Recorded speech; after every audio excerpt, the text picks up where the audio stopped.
To start us off with an attention-grabbing hot take that is sure to get some of you going in the comments, John Krasinski should not play Reed Richards in the MCU.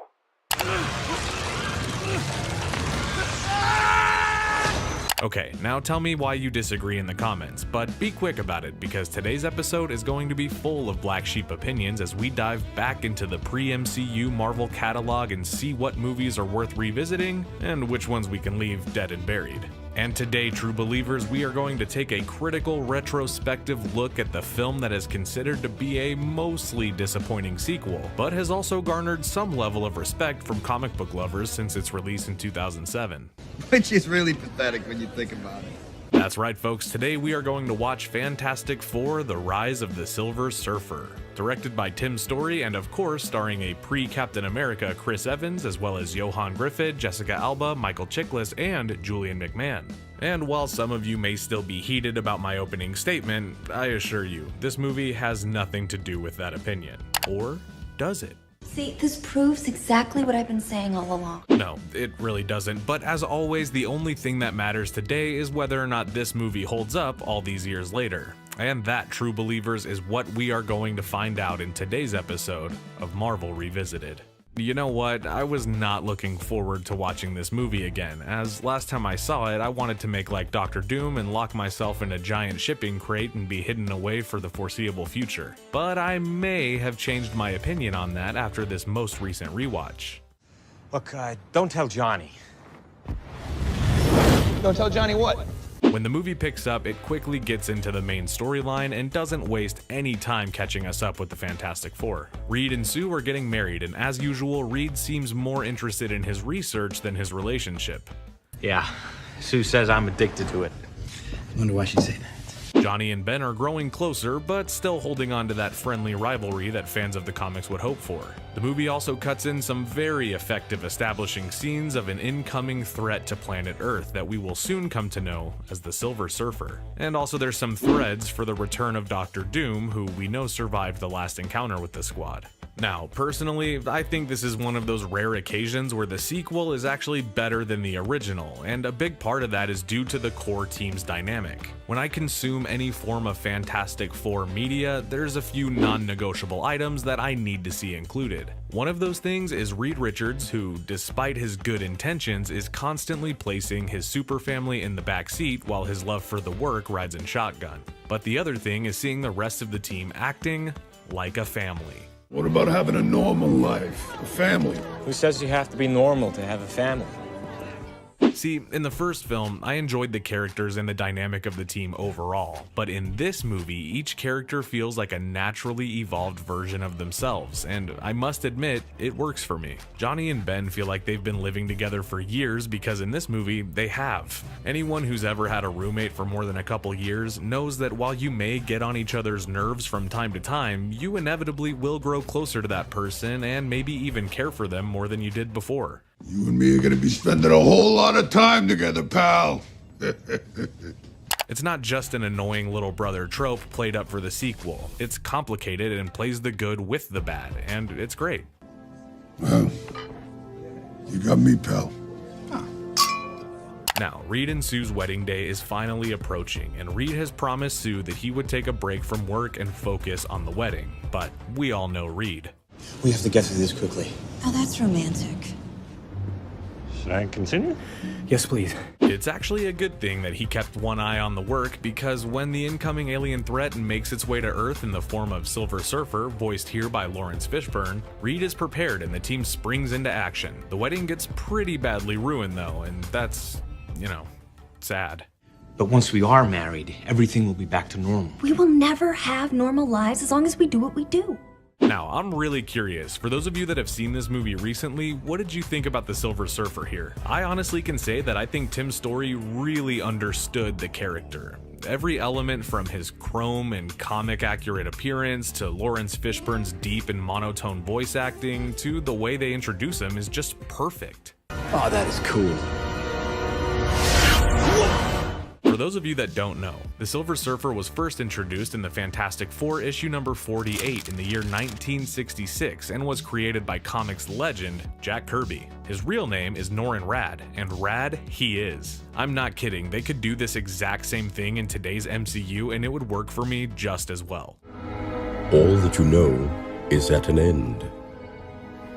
What do you mean by that? The Silver Surfer's goal is simple. He's traveling through time and space using his board to send a signal to Galactus, who will then locate and eat the planet and everyone in it in order to survive. And why would the Silver Surfer do something like that?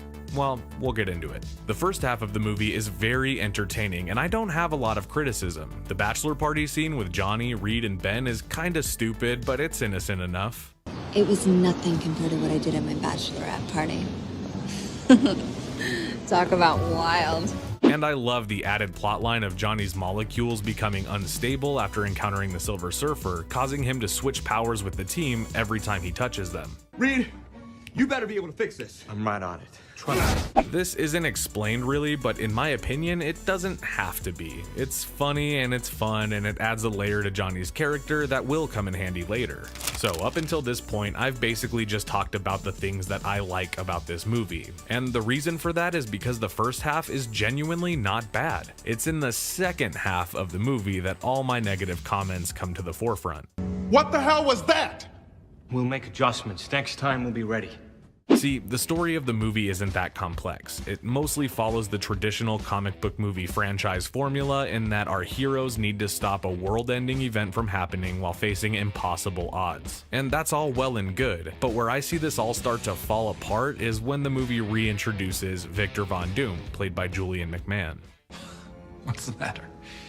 Afraid of ghosts? Okay, so let's talk about what doesn't work for me. So Doom is alive and has found a way to track the Surfer. He kinda just walks up to him and vaguely pitches him the idea of a collab situation in which the two would work together to take over the world. We could be unstoppable. Anything would be ours for the taking. The Silver Surfer is not interested for even 1 second. He kinda just blasts Doom and surfs off. Doom then inexplicably gets his physical deformities reversed, and he's just back to being handsome, but still has his powers, and I hate that. I just want to know how that happened. Now, I know you're thinking to yourself, but Kier, how are you okay with Johnny's power swapping thing not being explained, but when it's Doom, it's unacceptable? Well, listen, Johnny's arc in this film is that he's trying desperately to be taken seriously. This is proved by little things like him asking Reed to call him John instead of Johnny in an attempt to be seen as less childish. John. Huh? Focus testing showed that Johnny skewed a little young. But after he meets the Silver Surfer and gets the ability to swap powers with his teammates, he's deemed by Reed to be a flight risk for the crew and is kind of sidelined by the team. But there's a scene where Johnny tries to go after the Surfer and ends up getting knocked into Reed, who is stretching his limbs to save a Ferris wheel full of civilians, and it all culminates in Johnny almost killing everybody, including his sister Sue.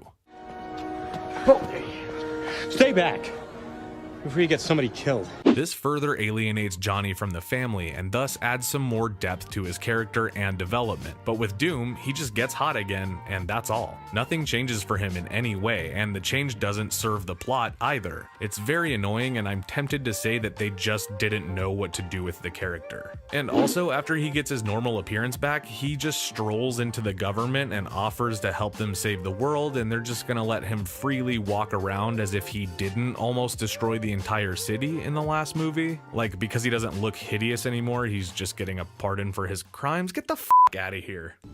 I hate you. All of you. The government forces Reed and team to work with Victor in order to track the Surfer and help take him down after they figure out that his surfboard is the source of his power. However, I do love the scene where Reed demands the military and Victor to show him and the team some respect, and he just kind of lists all the reasons why he's better than Victor. This is classic Reed Richards, and Johan Griffith truly shows that he deserves to play this character. Honestly, I think the casting is kind of perfect. I'm one of the greatest minds of the 21st century. I'm engaged to the hottest girl on the planet. And guess what? The team is able to capture the Silver Surfer. But then it all goes to shit once again, and we learn the Surfer's reasons for wanting to destroy the planet. So Norrin, or the Silver Surfer, reveals to Sue that he's rampaging across the cosmos and destroying planets because Galactus, who by the way is not really Galactus in this movie, made him a deal that if the Surfer helps him consume other planets, he won't eat the Surfer's home planet of Zen-La and spare his people. My service spares my world and the one I love. This part isn't so bad, it's kind of understandable, but then he gives some whack lines about how he wants to save Earth now because Sue reminds him of his girlfriend back home on his planet. What? You remind me of her. So he'll destroy countless planets in order to save his girlfriend and people, but he meets one person on Earth that reminds him of his girlfriend, and all of a sudden he's fine with joining the Fantastic Four and breaking his agreement with Galactus? Like, homie, you realize if you don't succeed in killing Galactus, you just signed a death warrant for your entire planet because some sexy invisible lady was nice to you? Sick. Why are you destroying our planet? I have no choice. So, with the Surfer now under captivity and the Fantastic Four also being detained by the government, Doom inevitably betrays the army and steals the surfboard to claim the ultimate power. And actually, I don't really know what his plan is at this point. I don't think the writers did either because it's never explained. You have to give it up! You know, I've never been the giving type, Creed. Hold on! But anyway, the team escapes with the Silver Surfer and chase down Dr. Doom, and you know what that means, baby. It's final battle time. To quote a friend of mine, it's clobbering time. So, let's recap. The Fantastic Four and the Silver Surfer are working together to save the Earth from Galactus, a giant space cloud that consumes planets to survive. Johnny's molecules are still unstable, and every time he touches one of his team members, he swaps their powers with his. And Doom is inexplicably handsome again, but still wearing the metal suit anyway, and now in possession of the magic surfboard. Nice. After failing to subdue Victor, Johnny ends up group hugging his homies and taking all four of the team's powers at one time, and I kinda love it. He can stretch, he can flame on and fly, he can become invisible and use force fields, and he also has fists made of orange rock. The Thing. Is this dork made of orange rock like the rest of his body? It's a superhero secret. The logic of how this happens doesn't make a lot of sense, but come on. Of course it doesn't. And so now Johnny's movie-long struggle to become a real hero and be taken seriously is laid on heavy throughout the whole film, and it pays off by having Johnny be the only one who can save the world. I love that. Let's not make this about me. Johnny takes down Doom and returns the Surfer to his board and gives the team back their powers. The Silver Surfer decides that if he flies into the mouth of Galactus, he can implode him from the inside, so basically he sacrifices himself to save Earth. I will no longer serve. This is the end. Do I like this ending?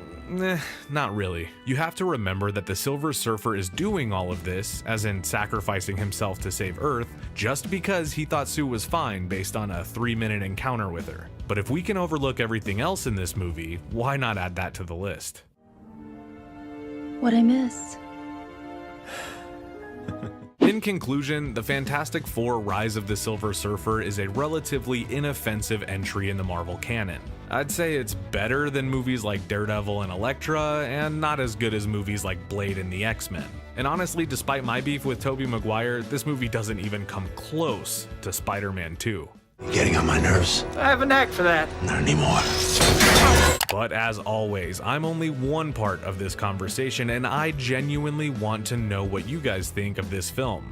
And yes, I'm also curious to know who you would cast as the Fantastic Four in the upcoming MCU reboot. I would love to read your thoughts. Thank you for watching, everybody, and we will see you next time on Marvel Revisited. Goodbye.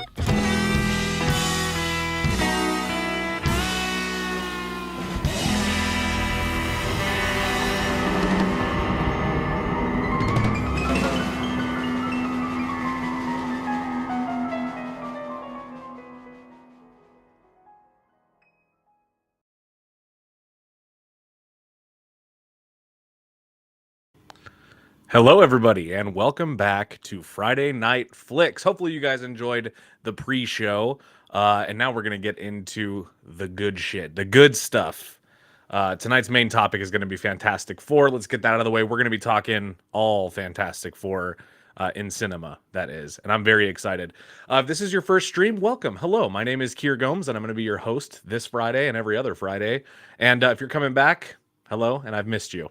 Welcome home. Thank you guys so much, as usual, for being so active in the comments already. You know, I always appreciate that. We got the Danny MB Network is back, says Flame On. Hello, thank you for being here. The Only Blaboo says it's clobbering time. Hello, hello. Juan M, hello, hi. Thank you for being here. Hope you're doing well. All right, everybody. I am so excited for tonight. If you guys don't know, I'm sure most of you coming back do know, but I'm a big time, let's put on some music. I'm a big time comic book reader. And today we're going to be talking Fantastic Four, one of the original Marvel comics, you know, the first super family, as they're commonly known. And I'm excited. As you guys know, what kicked off the desire for us to talk about Fantastic Four this evening is we were treated to the official trailer for the upcoming MCU Fantastic Four movie. We finally got it. And this is interesting because to me, let me know if you guys agree with this.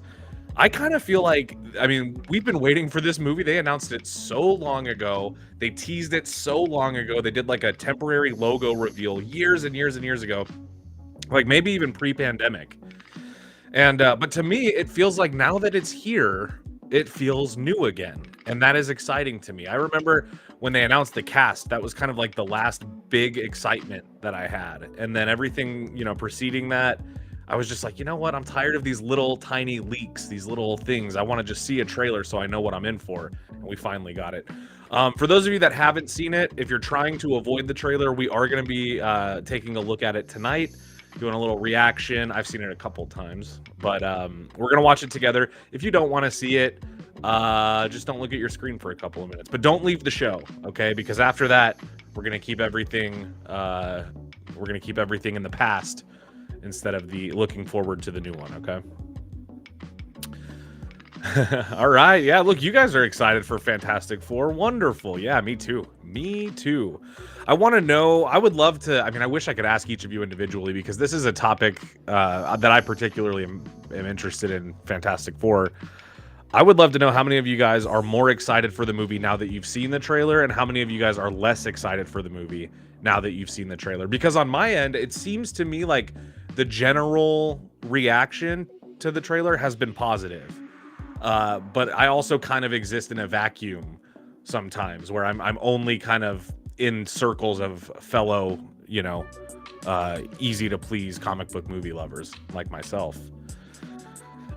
Yeah, so we're going to be talking about, we're going to watch the trailer. We'll talk about just some of the stuff that I gleaned from the trailer. Okay, I do want to have a proper discussion because I've not been able to voice my thoughts to you guys yet since this came out. And then we are going to rank the existing Fantastic Four films. You're probably saying, but Kier, there's only 3. It's an obvious order. I'm counting the 1994 Roger Corman movie because I think it counts. Because if you've seen it, then it's a Fantastic Four movie, and it counts.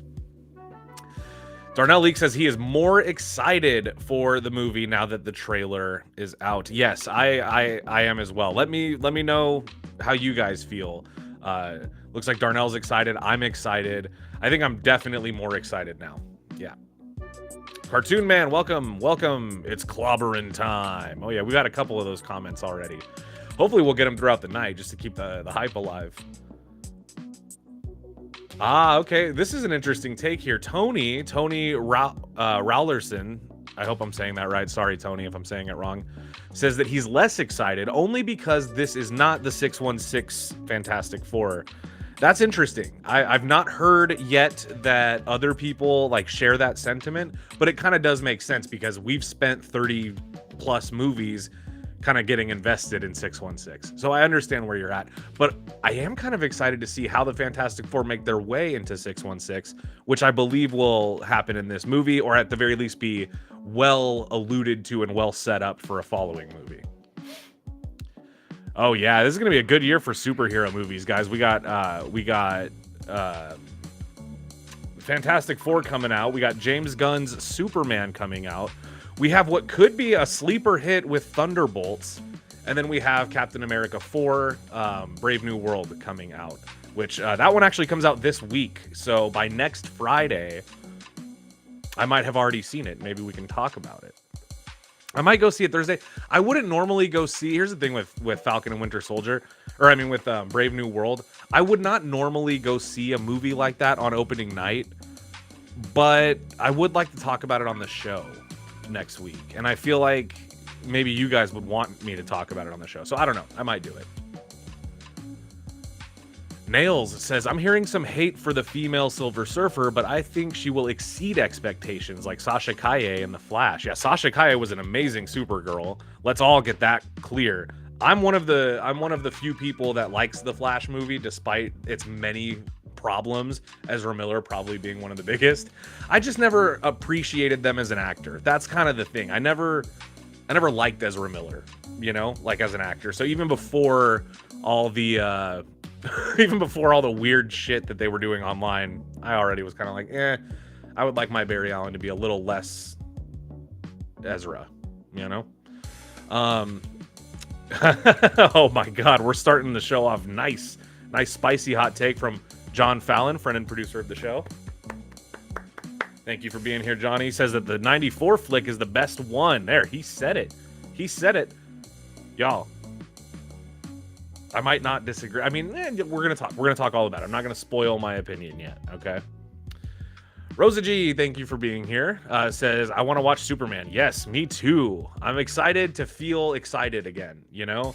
I think that, I will say this, I think the Fantastic Four trailer, let me know again how you guys feel in the comments. I think that the Fantastic Four trailer was more promising than the Superman trailer. And I'm usually a DC guy, so, you know? A random YouTuber with Kiki as the profile picture. Hello, welcome back. Thank you for being here. Fantastic Four got referenced in Tarantino's Reservoir Dogs. That's the best reference of Fantastic Four in media I remember from. Wow, wow. I don't know off the top of my head. I don't know the reference. I haven't seen Reservoir Dogs is one of those movies, you know, it's like I see it, like the completionist in me wants to see it, and I do like the movie. I've seen it probably a handful of times, but I don't watch it that much. I don't watch a lot of Tarantino like regularly. He's a great filmmaker. I love almost every single one of his movies. But he's one that for me, like Once Upon a Time in Hollywood, that one you can watch over and over. That one's pretty good. Yeah, Django you can watch over and over. That's a really good rewatch. Pulp Fiction, one of the great movies. But like Pulp Fiction, this is I love that film. I love it so much. I would probably classify it as like top 20 movies for me, but I don't rewatch it like as often as I would with other movies that are in that same category. I think Tarantino, for me, it's a little hard sometimes for me to get in the mood for Tarantino, you know? And Reservoir Dogs, I'm sorry to say, is one of those ones I rewatch probably the least, you know? Maybe that, and like, I like the Kill Bill movies. Those ones I probably watch the most, you know? But I consider Volume 1 and 2 kind of one movie, obviously. Everyone does. Yeah, Darnell Leak, I agree with you. This was my beef with Ezra as the Flash as well. Ezra Miller as the Flash didn't have the Barry Allen-ness.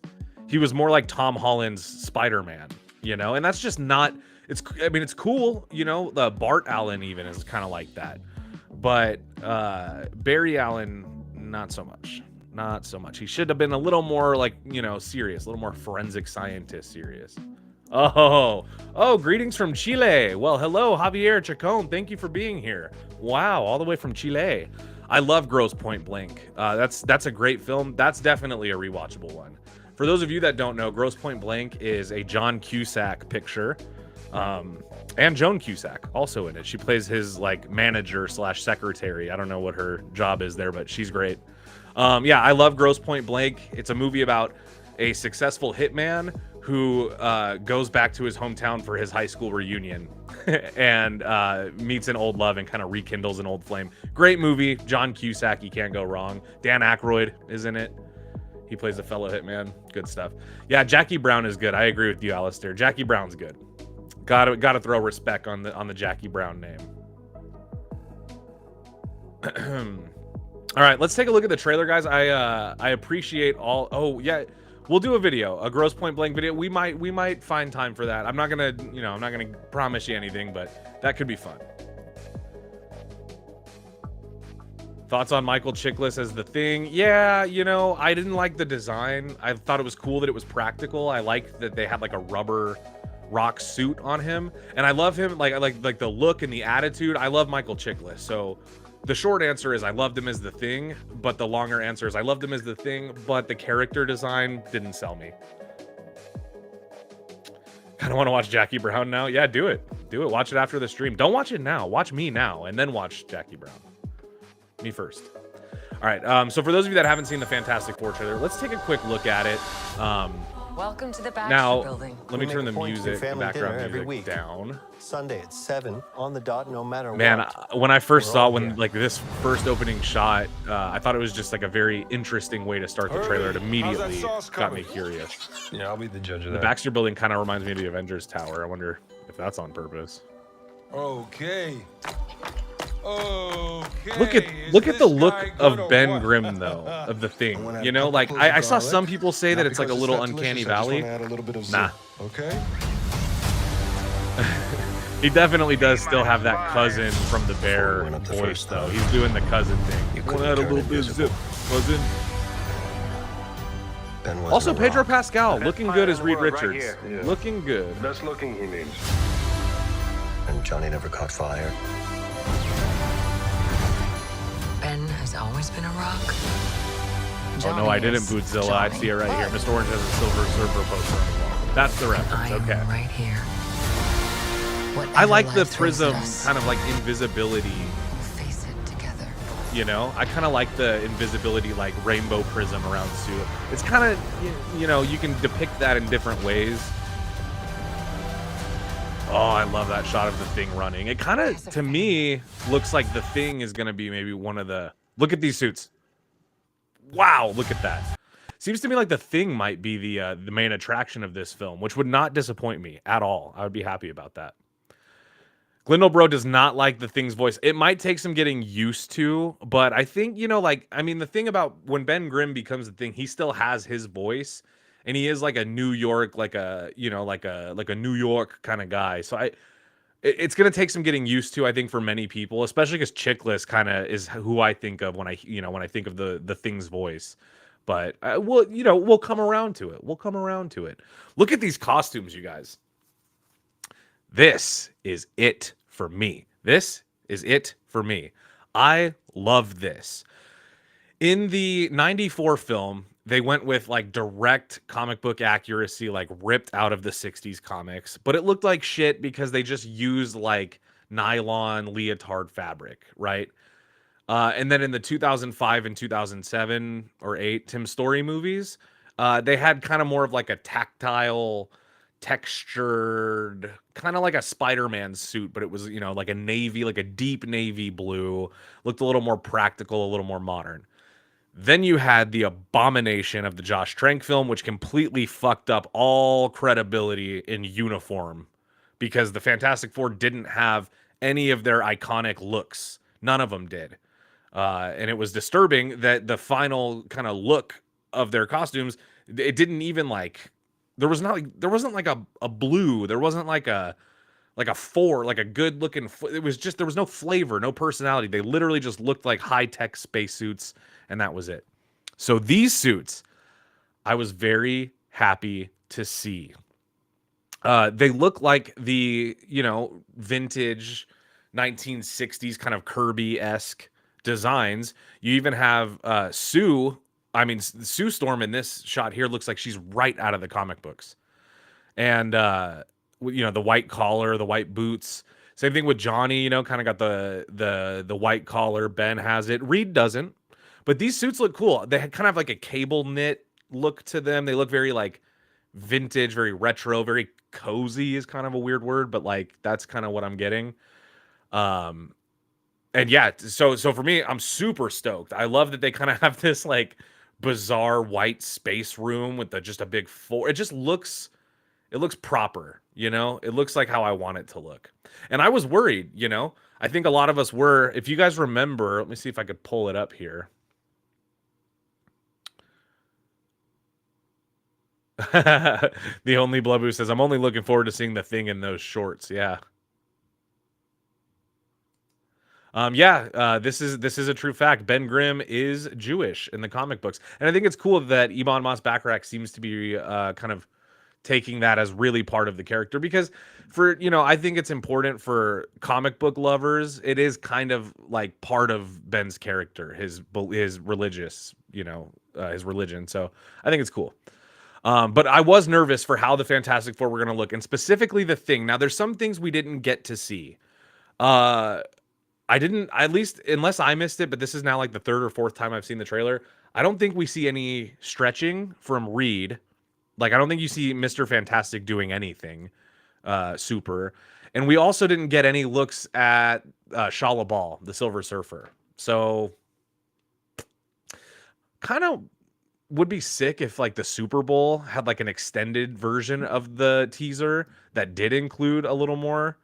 But I don't know if that's going to happen. Okay. But yeah, I was worried about the Thing's design. And if you guys remember, I have a picture of it here. Look at this set photo. This was the internet's first proper look at Ben Grimm in MCU Fantastic Four. And when I saw it, I actually liked it. I was like, oh, this is good. This looks like orange rock. It even looks like it's a little bit like, you can see like right there. It even looks like the rock itself is dry and made from earth. It doesn't look like it's foam like the Michael Chiklis one.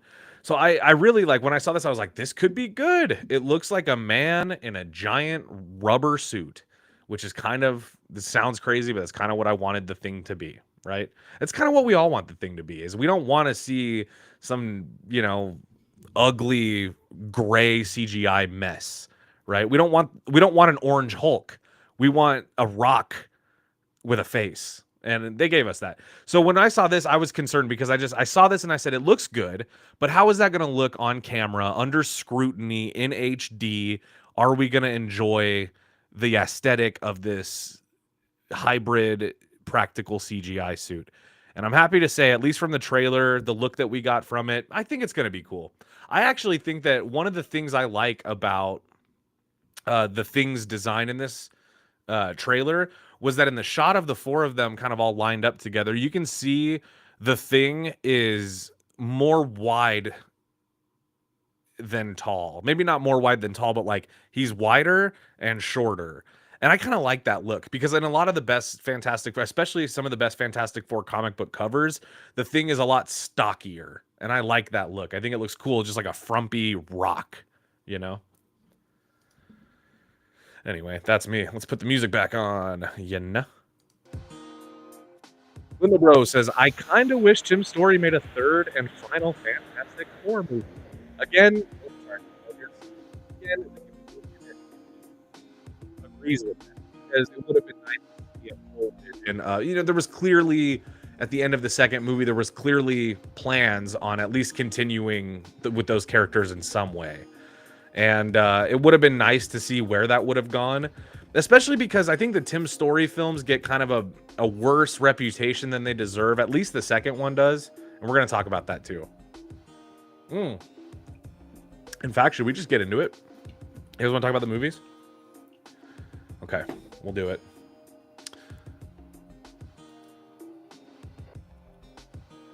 Audio issues.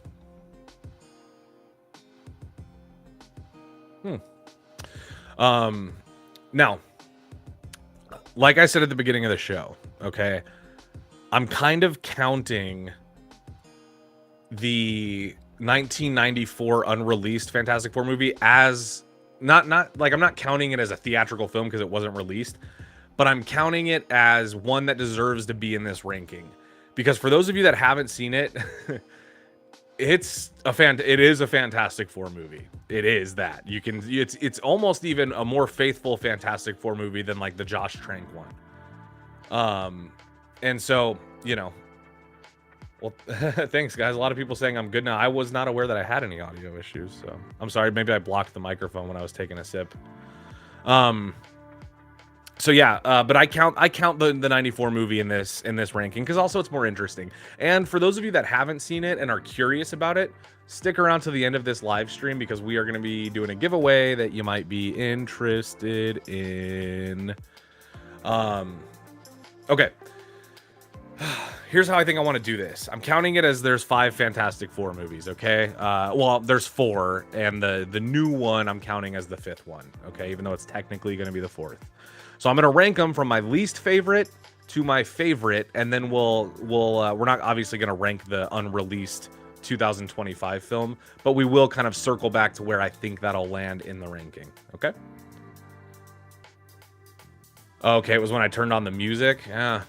Well, luckily, guys, I think we can look forward to a lot of these issues being minimized in the future. We're going to be hopefully expanding the show a little bit and getting a little bit of these technical issues taken care of. Screenlight says, so here's the thing. I can't wait to read the next comment. That's a teaser if I've ever seen one. 2 comments and haven't made your comment. Okay, well, we'll get there. All right, so yeah, I'm gonna rank them from my least favorite to my favorite, you guys, and then maybe we'll talk some movie news at the end. There's 2 kind of little tidbits that I read today that I wanted to talk about.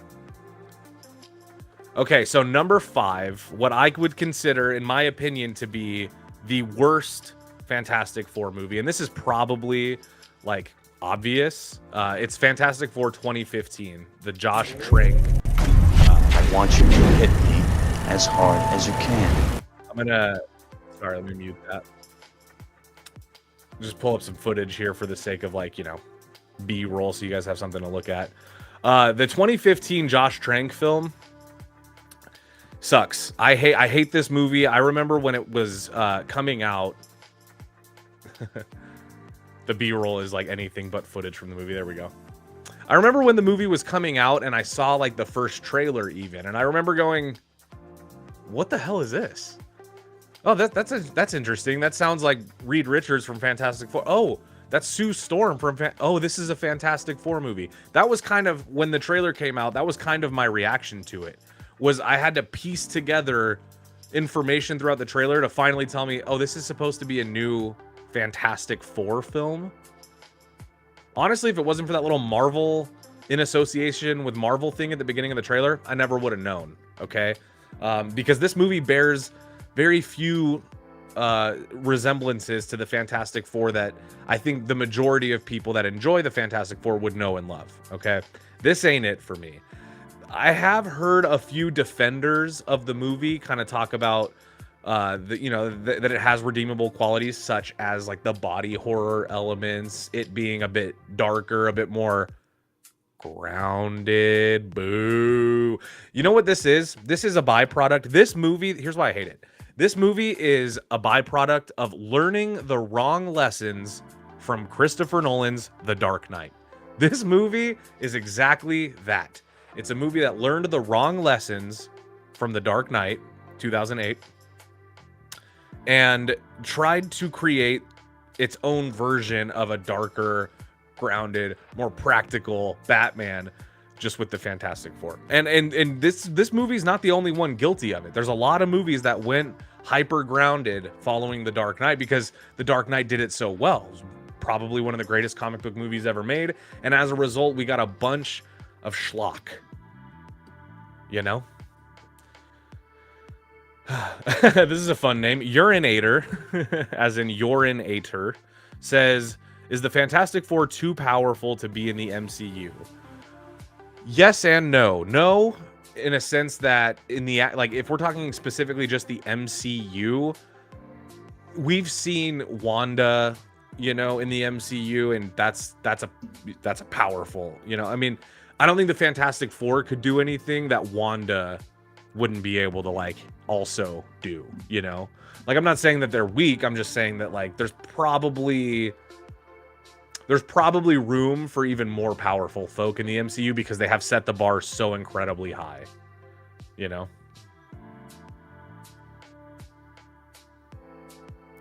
Dr. Pepper. Oh, yeah, from John Carpenter, The Thing. I get it.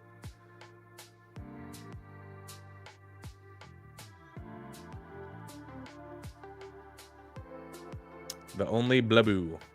I classed this nothing to the family of four. Yeah, exactly, dude. Exactly. The 2015 Fantastic Four. Sorry, let's get back to that. I was reading your guys' comments, very much enjoying them. But let's talk about the movie. Yeah, so this movie, the praises that it got, obviously are far exceeded by the amount of criticism that it gets. And the main criticisms, I don't want to rehash things that have been said all over the internet since 2015 about this movie. But a lot of the issues just lie in the story being kind of confusing, overly convenient, not being pieced together in a way that's satisfying for the audience. It's basically an origin story of four people with no chemistry that barely know each other coming together, getting mutated, and being forced to try to take down their other friend who is some kind of pseudo Doctor Doom. His name is Victor Domachev. Victor Domachev.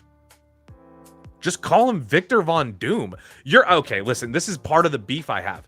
Part of the beef I have is we're in a world where superheroes exist. They're gonna call themselves the Fantastic Four, which sounds like the Village People. It sounds like a 70s pop band, right?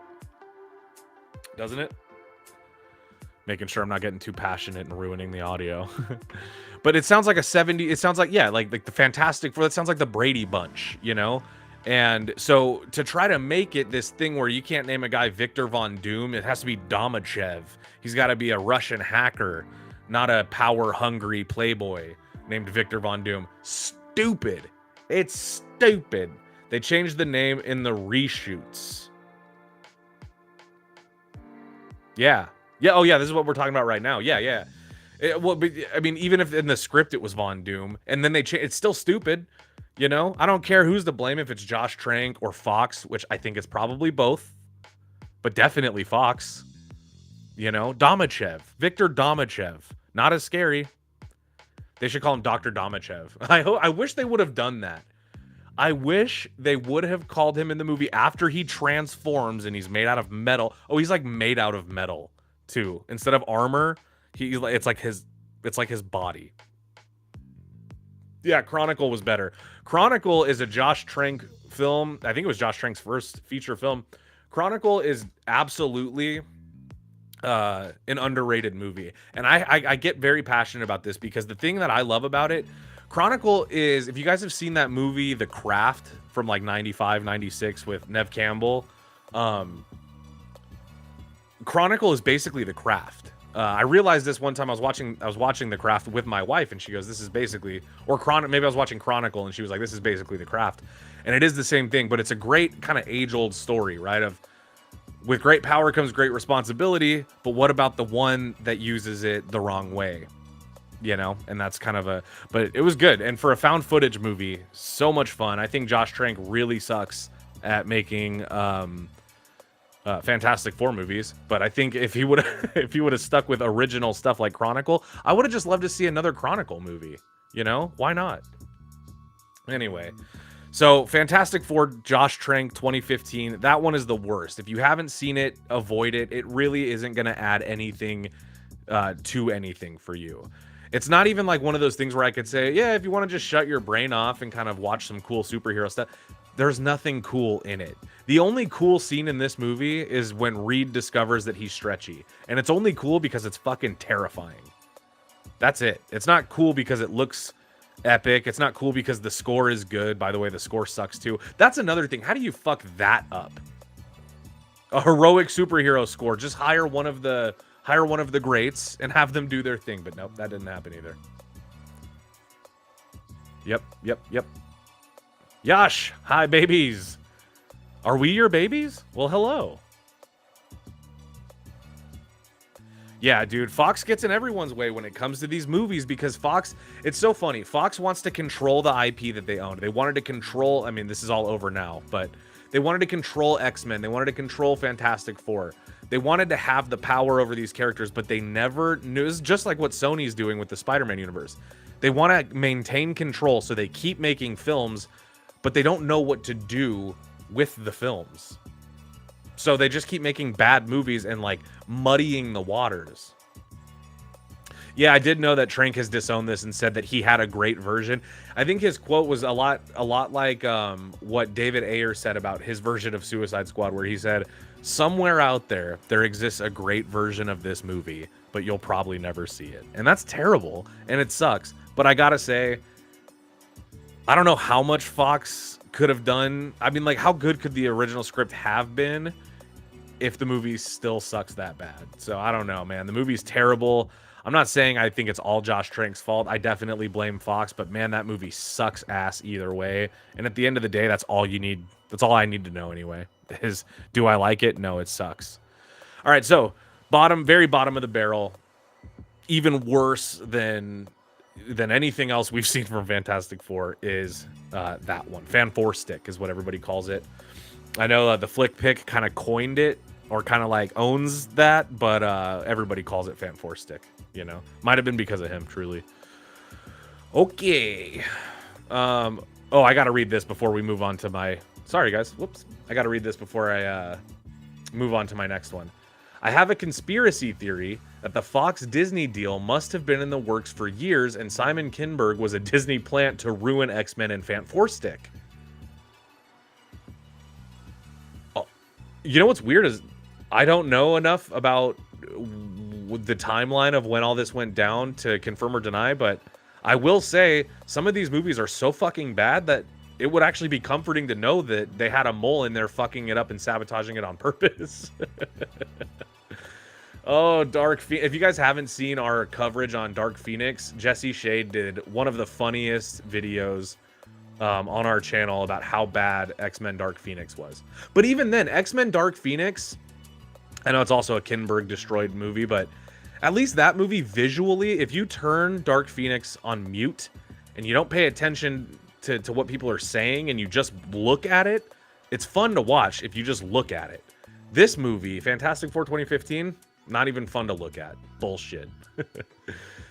Okay, so that was number 4, I guess. That was my bottom of the barrel, but what is barely better than that, long still before pretty we saw bad, the is Fantastic Four 2005. The original Tim Story Fantastic Four movie.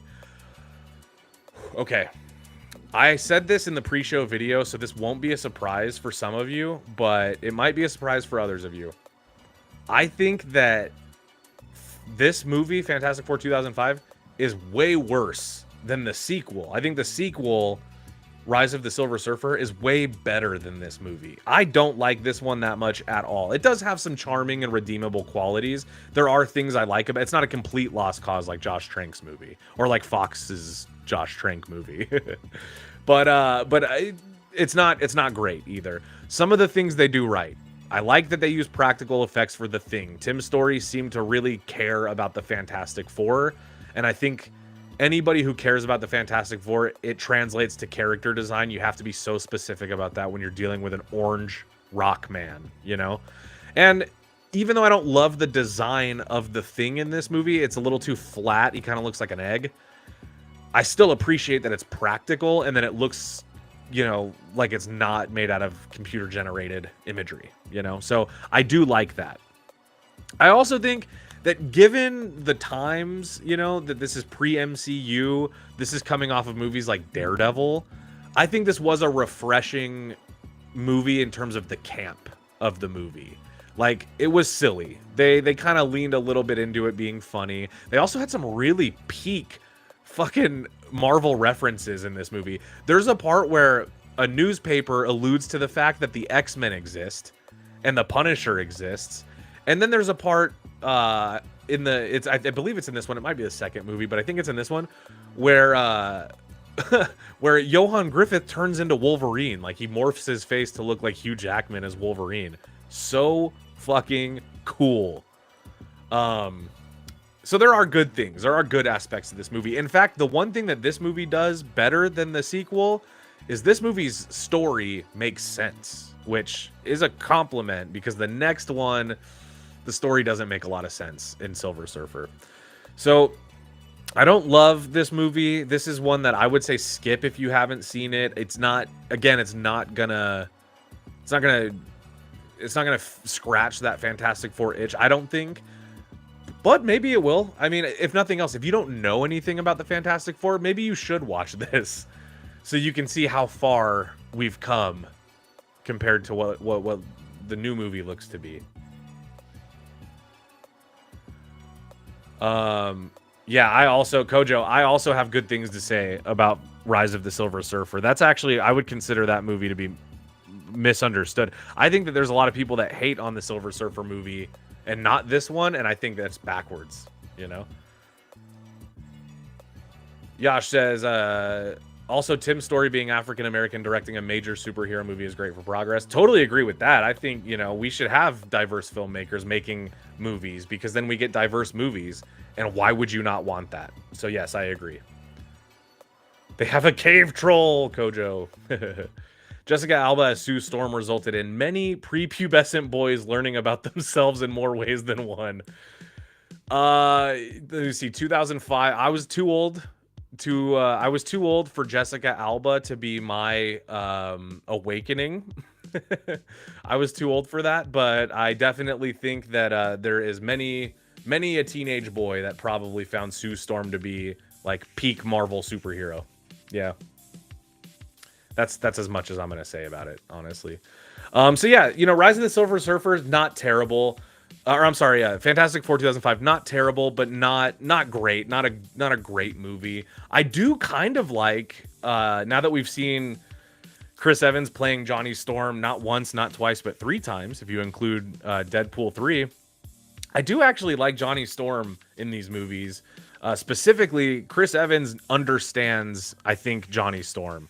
And he brought him to modern times in a very cool way, because in the, at least like the comics that I like from Fantastic Four, Johnny Storm is typically a little younger and a little more annoying, or he's a little older and a little less annoying. And I always prefer the little younger, little more annoying. I think that's better. My overall, I think when I revisited this movie, we did it, by the way, I have reviews of all of these movies on the channel if you want to see my in-depth thoughts.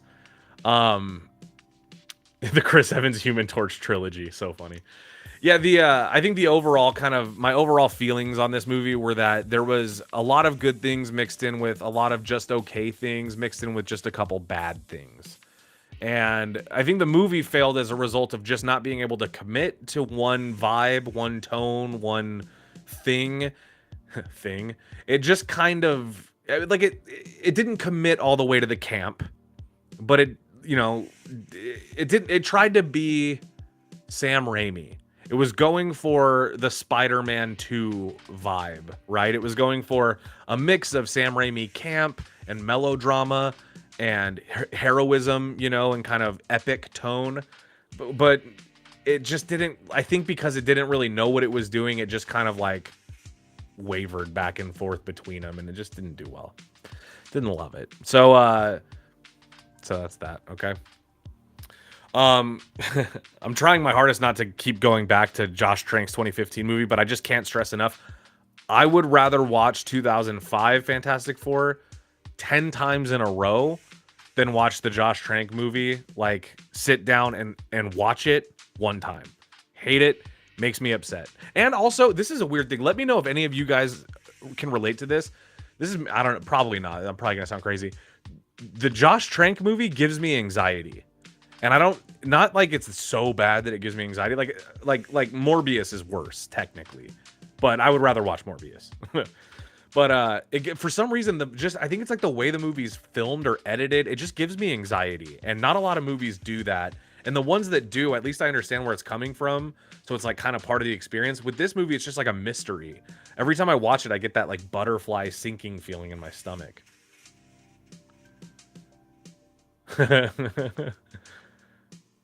I think we have better things to judge the Fantastic Four on than Sue's blonde hair. Okay, but yeah, I agree. Jessica Alba clearly isn't blonde, so she just looked a little out of place. Okay, so the worst Fantastic Four movie, 2015. My second least favorite, 2005.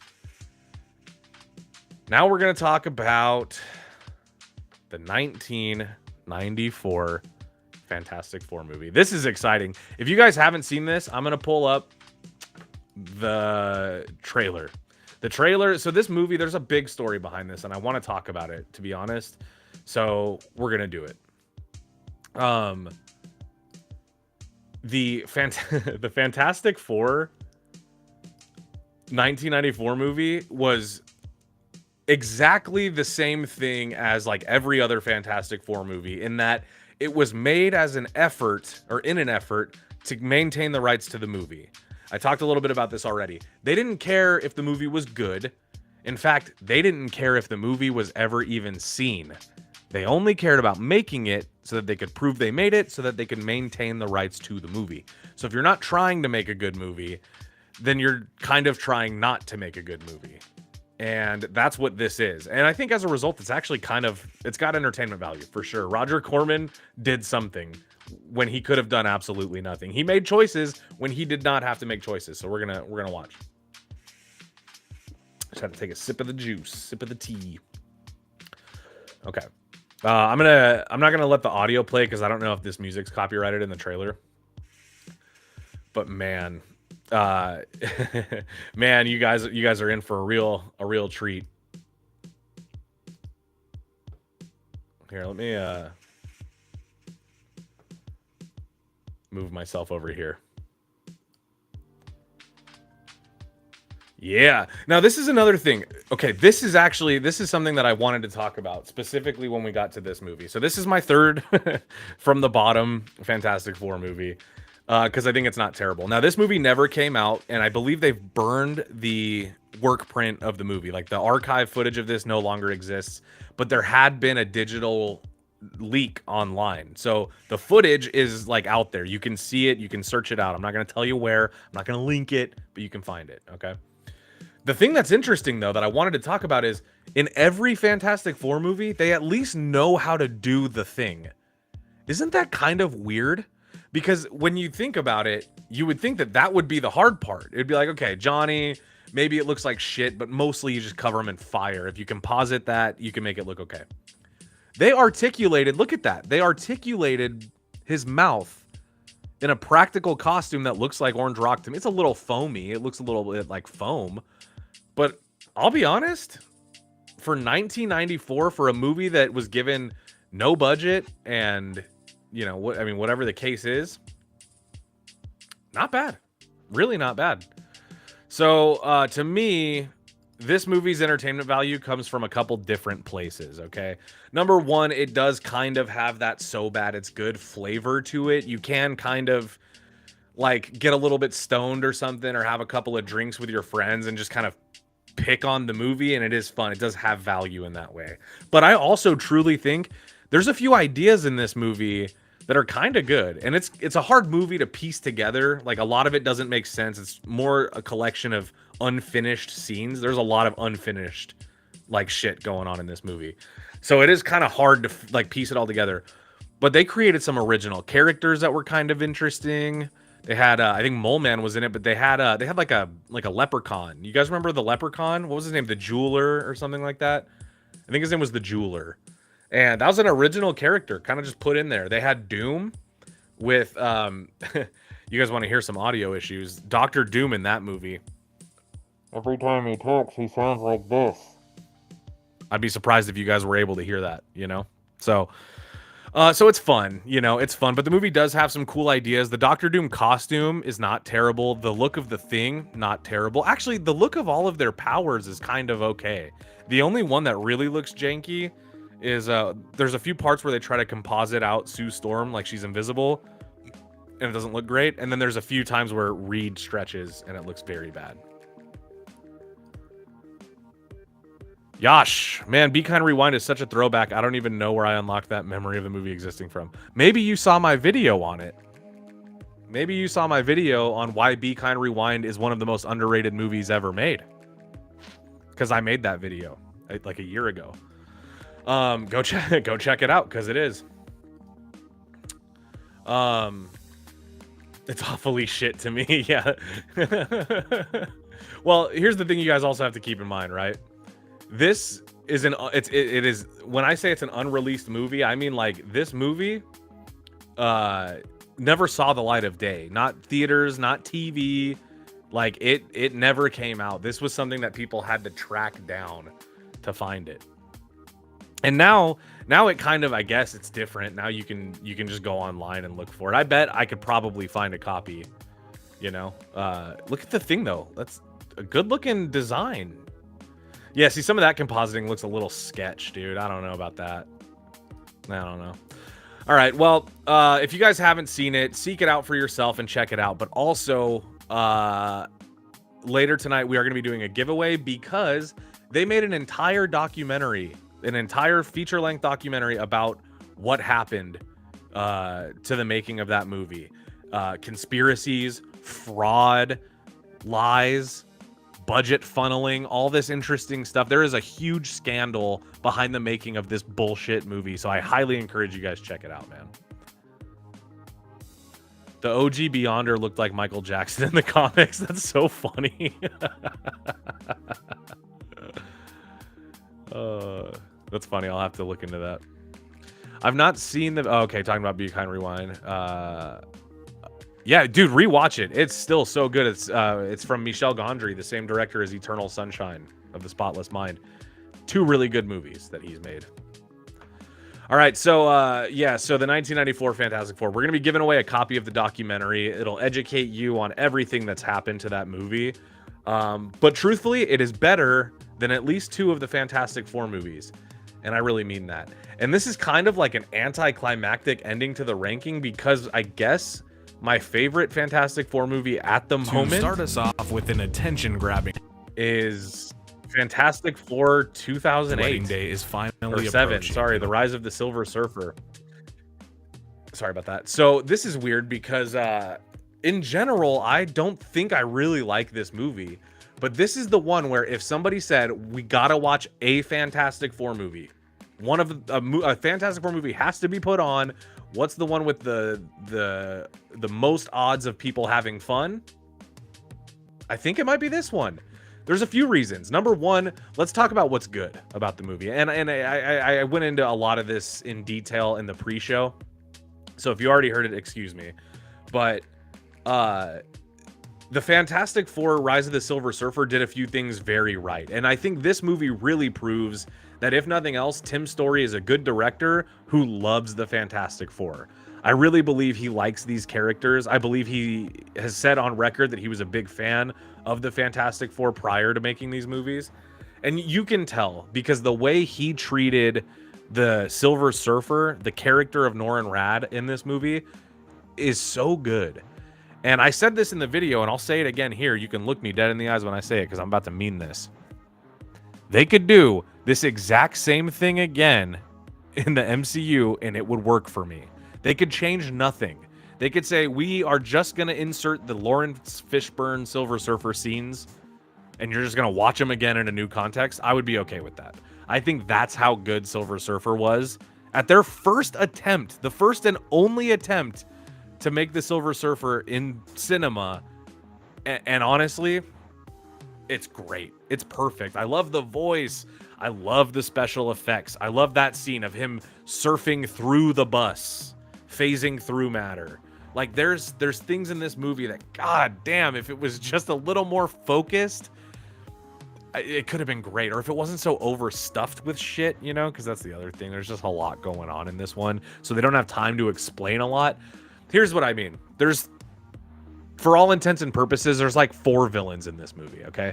There is the United States government, which is a big problem for the Fantastic Four in this movie, you know? So you have the government. Then you have Victor Von Doom, who obviously villain. Then you have the Silver Surfer, mostly a villain for the whole movie. And then you have Galactus, who is a threat, who at the very end of the movie becomes the main villain.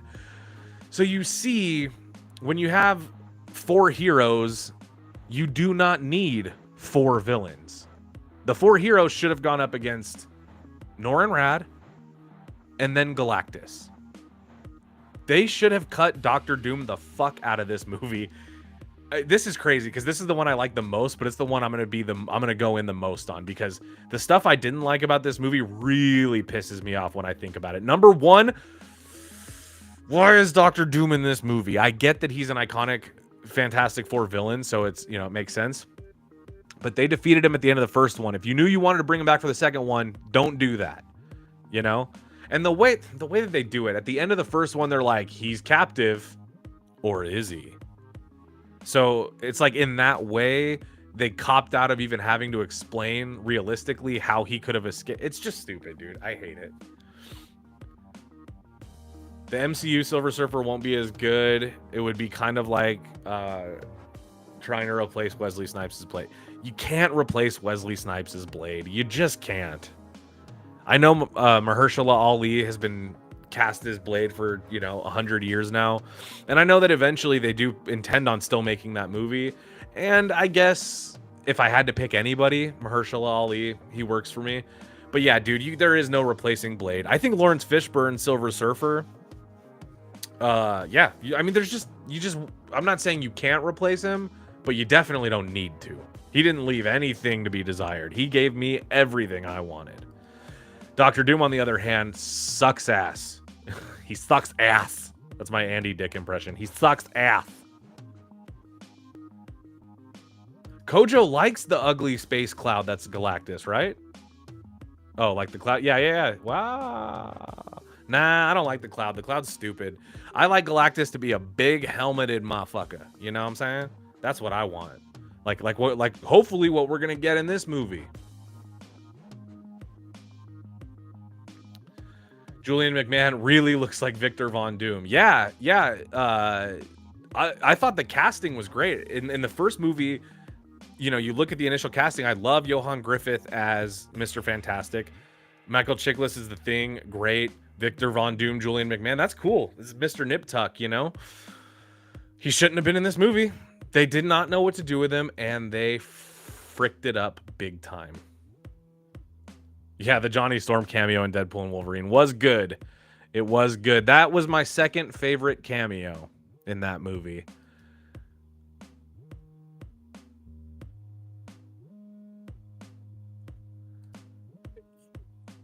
The Cloud is not Galactus. They show the shadow of the helmet. The Cloud is his ship. In this movie, they don't... I mean, they show, like, the form of his helmet, but it's like he's an entity. There is no, like, he even. It's just like he's vapor, no?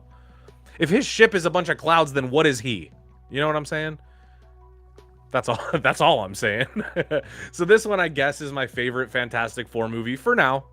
But my honest thoughts are that this MC, I can't believe I'm saying this, but my honest thoughts are that Marvel might be the one to make the best Fantastic Four movie. And the reason I can't believe I'm saying that is because the best Spider-Man movies, not by Marvel, the best X-Men movies, well, Marvel hasn't made one yet, but let's be honest, I mean, some of those X-Men movies are tough to beat. But I think Marvel has the sauce for Fantastic Four. I think they understand that we wanted something snappy, kind of hopeful, colorful, fun. I love the shade of blue. This is so stupid and petty, but the shade of blue that they're using for the marketing is like, mwah, I love it. All right, so that's my ranking. I remember 2007 like it was yesterday. Me too, bud. Getting older. I'm finding gray hairs in my chin, in my hair. I got a haircut recently, and by recently I mean I got a haircut yesterday, and dude, fuck, I had gray hairs, and when you cut it short, you can't see them as much, you know. So maybe I'll start doing that. Yeah, MF Doom the rapper is the best portrayal of Dr. Doom. No disrespect to anybody else, but yeah, MF Doom is the best for sure. He's the best Doom. It's cool too. There's a lot of MF Doom songs that sample little bites from the Fantastic Four cartoon. I really like that. Cute.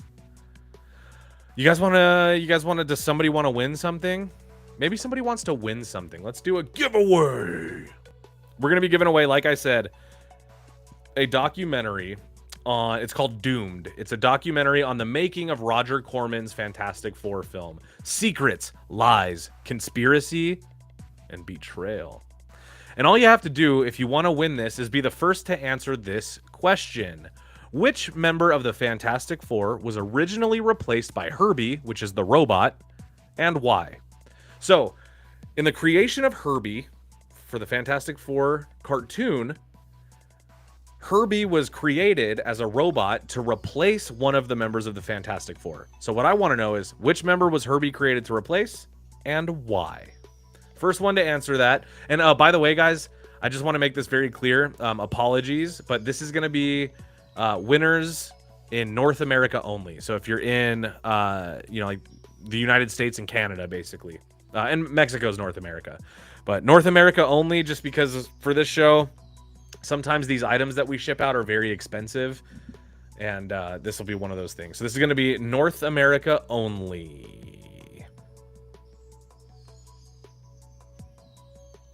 He left Earth. Yeah, some of you have answered half of the question right. Remember, you have to say which Fantastic Four member was replaced and why. And why. And remember, this is North America only, so I'm just letting you all know now, if you win, you got to be in North America, or else we won't be able to ship out your winnings this week. Okay.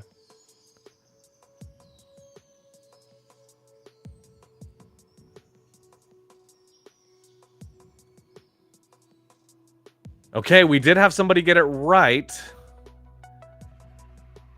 But just based off your name, Yash, I want to make sure this is North America only. So if you're outside of North America, I won't be able to ship you the DVD. So confirm for me if you're from North America, you're the winner. And if not, I'm sorry. Unfortunately, we'll have to give it to the next winner. North America only. Yep, a lot of you are getting Darnell. Okay, Darnell Leak. Darnell Leak. Oh, close. Yes, this is technically close. This is it. He was licensed for another. It was another. Yeah, there was supposed to be a solo Human Torch cartoon. Okay. But Darnell, you've won before, so I'm sorry, I can't give it to you. You have won before. The next one in line, Andrew Machado, Johnny Storm, option for another project. So, Andrew, if you are in North America, and again, sorry guys, oh no, yeah. Yash is in Toronto, Canada. Wow. All right, then in that case, apologies to Andrew. Yash, you got it 2 minutes ago, man. So Yash, yeah, if you're in Toronto, you are the winner. And here is how you claim your winnings. Remember, guys, too, we do giveaways here all the time. So if you're discouraged by this one, I know that might have seemed a little messy just because we had to switch some of the rules today. And I also don't want to give prizes to the same people, every single time. Darnell, you've never... Okay, well, I'm going to write that down. I'll write that down, Darnell. I'm so sorry if you haven't won before. Yash got it first, though, and he is in North America, so he's going to be the winner either way. Yeah, apologies. Sometimes it's hard when we do giveaways and I see certain names that pop up every time, and that's, So, Yash, this is for you. I'm going to pin your comment, and all you need to do is email arrow@joeblow.com to claim your prize. Since you're in Toronto, it's no problem. We'll have that shipped out to you. We will get around, guys, to other giveaways and further stuff, maybe more, popcorn buckets, things of that variety. So don't get discouraged if you didn't win this time. And also these comments are delayed, so they come in a little difficult for me to keep up with sometimes. So to Yash, congratulations. Make sure you email arrow@joeblow.com, and then to Darnell and Andrew, stick around, come back, and you're bound to win one of these next giveaways. I promise. Okay. So Darnell, thank you for being a cool sport. Thank you for being a good sport. Andrew, same to you. Thank you so much. You guys are smart. But Yash was the winner. So congratulations to Yash.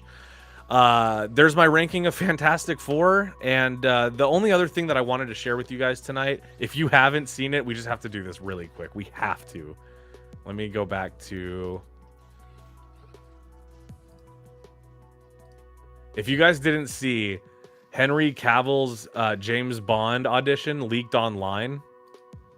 And to be honest, it's very boring. I don't think I would have liked Henry Cavill as James Bond. He doesn't look charming. He looks dead behind the eyes in this. But if you guys want to see, Henry Cavill's full James Bond audition has leaked on the internet, and you can go watch this for free and see what you think Henry Cavill could have brought to the table as James Bond, which is great. All right, guys. Well, I love you all. Thank you so much for being so active in the comments. Thank you so much for bearing with me. My main goal, as you guys know, I say this every week, but my main goal with this stream is just to find my community, you know, just to find my set, my people. And every single week when I do this, we have moments that really remind me that I'm doing that. So thank you guys so much. Honestly, cannot say that enough, but I really mean it. And don't worry, we're going to take care of you guys. We got a great show next week. Oh, make sure you guys are subscribed, okay? Because we have some sick videos coming out this week. We've got What the Fuck Happened to Snatch coming this week, which is going to be, that's going to be an interesting video. I really want you guys to watch that one. So on Monday, we've got What the Fuck Happened to Snatch. And then this Wednesday, we're going to be covering Captain America and the Winter Soldier, because it's the first appearance of Sam Wilson in the MCU, and there's a new Captain America movie, and we want to get in on that. But then this Friday, we have a huge What the Fuck episode coming with Taylor, and we have Taylor covering What the Fuck Happened to Harrison Ford, which is an episode that gets requested in the comments all the time, and I'm really excited for it. So for those of you guys that love our show and support us, thank you so much. Make sure you stick around this week. We have tons of good videos coming up. And I guess that's pretty much everything. So I'm going to leave you guys with a little bit of one of my favorite movies. In case I don't see ya. Good afternoon, good evening. Good afternoon, good evening, and good night. All right, everybody. Much love to you all. Thank you for being on Friday Night Flicks with me, and I will see you next week. Peace out.